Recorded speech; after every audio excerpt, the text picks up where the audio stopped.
नमस्कार, सुबह की हेडलाइंस में स्वागत है आपका। वो खबरें जो आपको सुबह ही देख लेनी चाहिए। कोरोना ने ले ली आईआईटीएंस की नौकरी। उत्तराखंड के मुख्यमंत्री के खिलाफ आप ने उतारे कद्दावर नेता कर्नल कोठियाल। दिल्ली में गर्मी ने तोड़े 90 साल के रिकॉर्ड।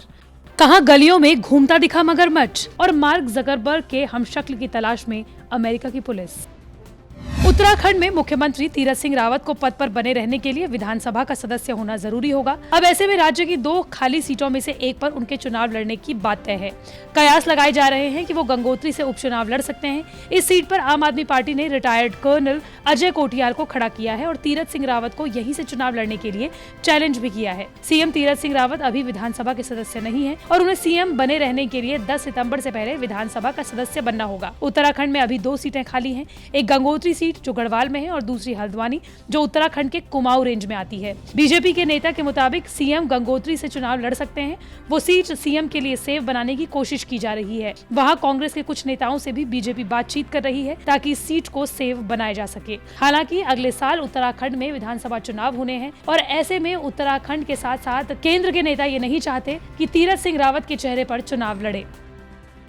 कोरोना महामारी का असर भारतीय प्रौद्योगिकी संस्थानों आईआईटीएन से इस साल पास आउट हुए विद्यार्थियों के रोजगार अवसरों पर पड़ा है। इस साल 200 आईआईटीएन्स को ही विदेशों में रोजगार के मौके मिले हैं, जबकि पिछली बार अकेले बॉम्बे आईआईटी के ही 159 विद्यार्थी चुने गए थे। विदेशों में तो प्लेसमेंट कम हुआ ही है। देश की अग्रणी कंपनियों ने भी आईआईटी से निकले फ्रेश विद्यार्थियों के पैकेज को घटा दिया। इससे विद्यार्थियों को दोहरी मार झेलनी पड़ रही है। इस साल आईआईटी बॉम्बे के 58 स्नातकों को सिर्फ इंटरनेशनल प्लेसमेंट मिले हैं, जबकि पिछले साल 159 को प्लेसमेंट मिले थे। इसी तरह आईआईटी कानपुर के ग्रेजुएट्स की संख्या भी घटी है। आईआईटी दिल्ली के 45 स्नातकों को 2019 में विदेशों में रोजगार मिले थे, लेकिन इस बार पिछले 3 साल के औसत के 30 के आसपास ही हैं। आईआईटी रुड़की का भी विदेश में प्लेसमेंट कम हुआ है। हालांकि कुछ आईआईटीज ने इस बारे में सूचनाएं साझा नहीं की हैं। गर्मी ने जुलाई में भी सारे रिकॉर्ड बनाने का सिलसिला कायम रखा है। जुलाई के पहले दिन ही गर्मी ने 90 साल का रिकॉर्ड दिल्ली में तोड़ दिया। मॉनसून के सीजन में दिल्ली 3 दिनों से लू का जबरदस्त प्रकोप झेल रही है। तापमान लगातार बढ़ रहा है। हालांकि आज यानी कि 2 जुलाई को कुछ राहत मिलने की उम्मीद है। आंशिक तौर पर बादल छाएंगे, बूंदाबांदी होने की संभावना है। हालांकि तापमान में कुछ कमी आएगी, लेकिन उससे उमस बढ़ जाएगी। जुलाई के पहले दिन तापमान 43.6 डिग्री तक पहुँच गया। ये सामान्य से 6 डिग्री अधिक रहा। मौसम विभाग के मुताबिक इससे पहले 1 जुलाई 1931 को तापमान 45 डिग्री तक पहुंचा था। जुलाई में 2 बार 5 जुलाई 1987 और 2 जुलाई 2012 को तापमान 43.5 डिग्री तापमान दर्ज हुआ था। सोचिए कभी ऐसा हो कि आप अपनी सोसाइटी में वॉक करने के लिए निकले हो और सामने मगरमच्छ आ जाए, तो आपका क्या हाल होगा।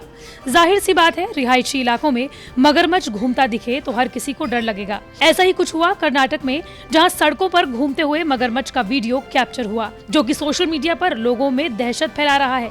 दरअसल घटना कर्नाटक के दांदेली गांव की है, जहां कोगिलबन गांव में एक मगरमच्छ टहलता हुआ दिखाई दिया। बाद में वन अधिकारियों ने मगरमच्छ को पकड़ा और नदी में छोड़ दिया। वायरल हो रहे वीडियो में देख सकते हैं कि कैसे खुलेआम सड़क पर मगरमच्छ घूम रहा है, जिसे देखकर लोग डर रहे हैं।